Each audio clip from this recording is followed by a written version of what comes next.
अब तुम सब मुझे अपनी बात पूरी करने का मौका दोगे, तभी तो मैं कुछ बोलूंगा ना। अब आगे। तभी वह चारों खामोशी से चुप खड़े हो गए थे। तब तक आस्था भी अपना नाश्ता खत्म करके खड़ी हो गई और तभी दादाजी कहने लगे, हमने डिसाइड किया है कि आज हम सब के सब कृष्ण भगवान जी के मंदिर जाएंगे, क्योंकि आस्था बेटी को वहां पर पूजा करनी है। अब जैसे ही दादाजी ने ये कहा, तभी पांचों एक दूसरे की शक्ल देखने लगे। तभी अरमान तो गुस्से से आस्था की ओर घूरने लगा कि जरूर इसी ने दादाजी के कानों में ये मंदिर जाने वाली बात डाली होगी। तभी अरमान कहने लगा, लेकिन दादाजी, आप अच्छी तरह से जानते हैं कि मेरा इन सब चीजों में कोई विश्वास नहीं है। मैं सिर्फ और सिर्फ कर्म में यकीन रखता हूँ। जैसे ही अरमान ने ये कहा, आस्था मन ही मन में सोचने लगी, है भगवान, हमें तो लगा था कि ये आदमी एरोगेंट, बदतमीज और खड़ूस है, लेकिन ये तो कितना बड़ा नास्तिक है। कैसे हमारे कान्हा जी के बारे में बात कर रहा है। मन तो कर रहा है कि अभी हम उनके पीछे रामू का बेल छोड़ दें, इन्हें छठी का दूध याद दिला दें। वहीं ध्रुव कंफ्यूजन से कहने लगा, लेकिन दादाजी, अचानक से आपको क्यों मंदिर जाना है? तभी दादाजी बोले, वो आस्था बहू का जाने का मन है, तो इसीलिए हमने उन्हें कह दिया कि हम सब भी आज उनके साथ मंदिर जाएंगे और इसी बहाने तुम सब के पाप भी थोड़े कम हो जाए। अब जैसे ही दादाजी ने ये कहा, सभी एक दूसरे की शक्ल देखने लगे और तब सुमित मुंह बनाकर बोला, लेकिन दादाजी, मैं तो बिल्कुल इनोसेंट टाइप का आदमी हूँ। मैंने तो आज तक कोई पाप नहीं किया। जैसे ही अचानक से बेचारे सा मुंह बनाकर सुमित ने ये बोला, सभी उसकी ओर देखकर मुस्कुराने लगे, जैसे कोई जोक सुन लिया हो। अहान इस बहस में कूदते हुए बोला, तो क्या आपको लगता है सुमित भैया से ज्यादा मैंने कोई पाप किया है? मैं तो आपसे भी ज्यादा इनोसेंट हूँ। तभी आकाश भी कहने लगा, अरे भाई, मैंने भी कभी कुछ नहीं किया। मैंने यहां तक कभी एक मच्छर तक नहीं मारा है।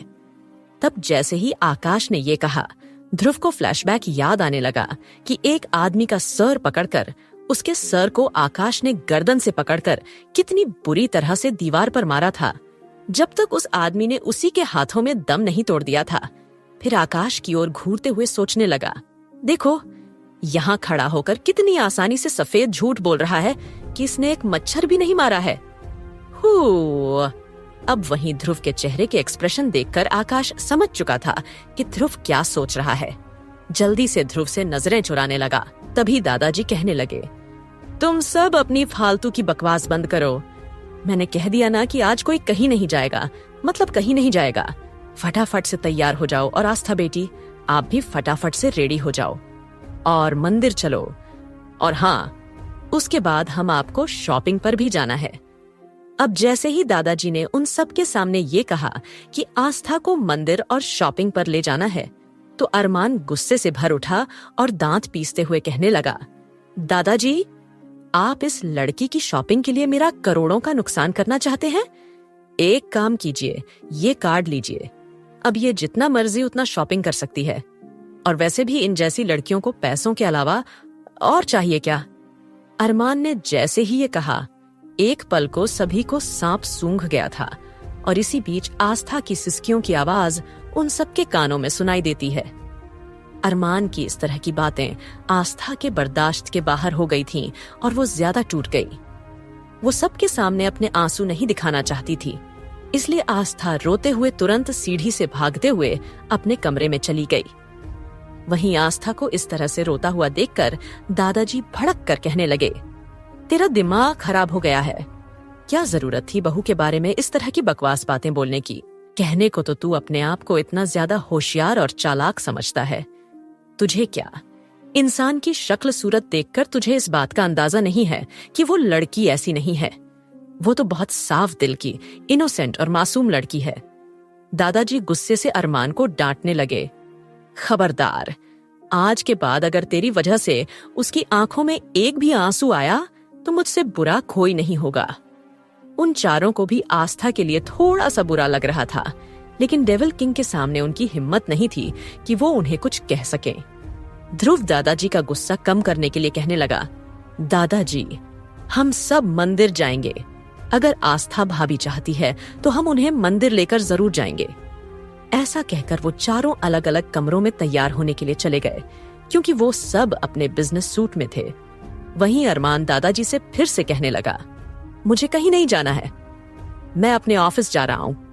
दादाजी गुस्से से अरमान को देखकर कहने लगे, सोच ले अरमान, अगर तूने आज मेरी बात नहीं मानी तो मैं तुझसे कभी बात नहीं करूंगा। अब दादाजी ने जैसे ही ये कहा, अरमान गुस्से से अपने माथे पर टैप करने लगा और अपना गुस्सा कंट्रोल करने की कोशिश करने लगा और सोचने लगा कि ये 2 कौड़ी की लड़की ने किस तरह से इस घर में आते ही सबको अपने इशारों पर नाचना शुरू कर दिया है। और फिर वो गुस्से से जाकर बिना कुछ बोले केवल बिल्कुल इमोशनलेस चेहरे के साथ सोफे पर बैठ गया। उसके इस तरह से बैठने के अंदाज से दादाजी मुस्कुराते हुए सोचने लगे, बेटा, मैं भी तेरे बाप का बाप हूँ, अच्छी तरह से जानता हूँ कि तुझे कैसे कंट्रोल करना है। ये सोचते हुए दादाजी भी अपने कपड़े चेंज करने के लिए चले गए। वहीं आस्था उस वक्त काफी ज्यादा रो रही थी।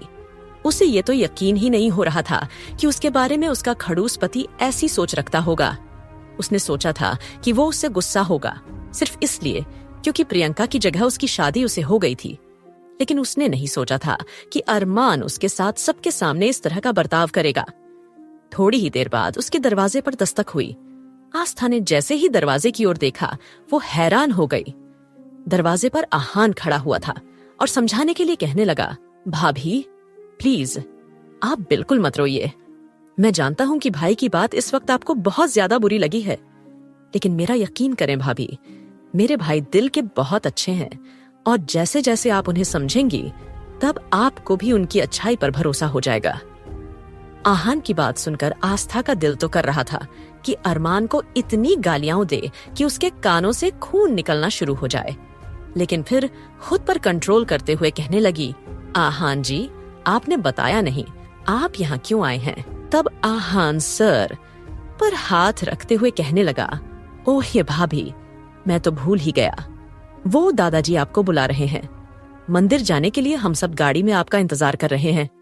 आहान ने जैसे ही ये कहा, आस्था के चेहरे पर एक मुस्कुराहट सी आ गई, वरना उसने तो सोचा था कि उसके खड़ूस पति ने मंदिर जाने से मना कर दिया है तो शायद कोई भी मंदिर नहीं जाएगा। लेकिन अब आहान की बात सुनने के बाद उसे एक और उम्मीद नजर आई थी। उसे लगने लगा कि उसके साथ इतना सारा गलत इसीलिए हो रहा है क्योंकि उसने अब तक कान्हा जी से जितने भी वादे किए थे वो पूरे नहीं किए हैं। तो कहीं ना कहीं ये सोचते हुए जल्दी ही आस्था जाने के लिए रेडी हो गई।